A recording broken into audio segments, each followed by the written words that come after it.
Did you know that one of the most brilliant bank heists in history happened without anyone even knowing money was missing? In 1971, a group of burglars broke into an FBI office in Pennsylvania and stole thousands of secret documents. But this wasn't about money at all. The thieves called themselves the Citizens Commission to investigate the FBI.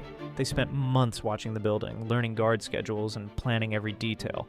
On the night of a big boxing match when everyone was distracted, they picked the lock and walked right in. What they found inside shocked America. The documents revealed illegal spying on citizens, harassment of civil rights leaders, and secret programs to destroy political groups. The FBI had been breaking the law for years. The burglars mailed copies to newspapers across the country. The story exploded everywhere. Congress launched investigations. New laws were created to limit FBI power. The case was never solved, and the burglars never got caught. Sometimes the biggest crimes are committed by those sworn to protect us.